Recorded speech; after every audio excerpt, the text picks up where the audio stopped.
My name is Rahul Sharma, and this video is about the final year project, which is deepfake generator using DCGANs. And this video is a demonstration video of the working and mechanism of the project. Myself Sonal Chaudhary. In this video, we are going to look at how to actually implement a GAN in Keras. We will do the usual face generator and recognizer combination and see how realistic looking of faces that we can generate with a GAN. We are going to run this model over Google Colab, and from Google Colab, so let us go ahead and run this. We have to enter credentials to actually access the Google Drive. Once the drive is mounted, you're going to need training data. So these are the two locations that we suggest to get your training data. We are also choosing the resolution that we want to generate. These two that is specified down here. So the resolution 2 is for 64 and 3 for 96 and so on. If you go above about 128 and 528, you're going to be beyond what G Drive and Google Colab can really do for you. So we are going to generate these just at 64 pixels. We'll save these files in a matrix format where row and column values are given here. Initial seed size given is 200. Then we define the data path where our images are saved, and we'll train them based on batch of size 32. We define the training data path where our files are saved and start loading images. In loading process, we convert the large image into NumPy binary files that makes the loading images much faster than normally loading images or using pickle file struggles with handling this amount of large data. Hello, my name is Sanskar Singhal.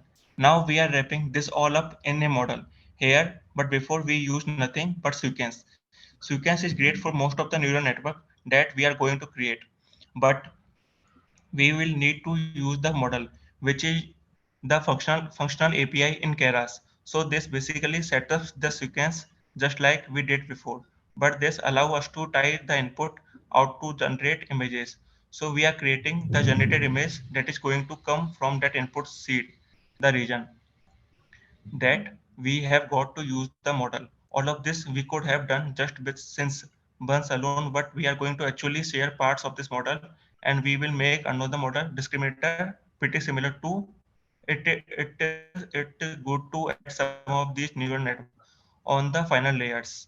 We are also using leaky ReLU, which also deals well with training and the gradients. These are additional hyperparameters that we put in. Again, we are going to output to a sigma function because this neural network, the discriminator takes in an image and outputs a true or false, saying it is real or it is real. The probability of it being generated takes in a vector, which is the seed and outputs an image. So that's the power of neural network. They can input and output just about anything rather than inputting a vector and outputting either a number as a regression or a true. False as a classification like a IoT of models are only capable of doing that we are gonna save the images to the GAN file and we are going to run it in the GAN file.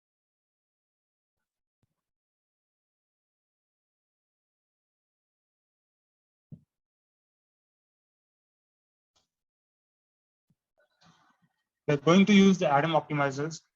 Training values is mostly code from the papers of the learning aid and for momentum. Going to build the discriminator and compile it using the binary cross entropy because this is generating a prediction. We're going to measure it based on its accuracy. We're going to create a tensor that can hold the random input based on the seed size. Now we have already compiled the discriminator, so the discriminator is completely trainable. We define a save function that saves the generation images that as an output from generator.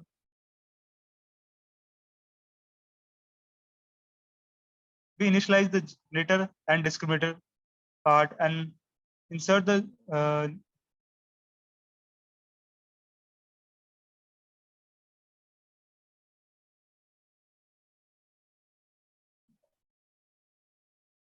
we also load the previous training weight among that to get the checkpoints. We then run the model to check the output values that can be generated with the previous weights, and then generate the discriminator values to stripe the value, whether it is a fake or not. We use the discriminator and generator loss functions that can describe the loss functions of the generator and discriminator respectively. In the next training step, we generate the real output from the discriminator and tries to find out whether discriminator predict is as a fake or real.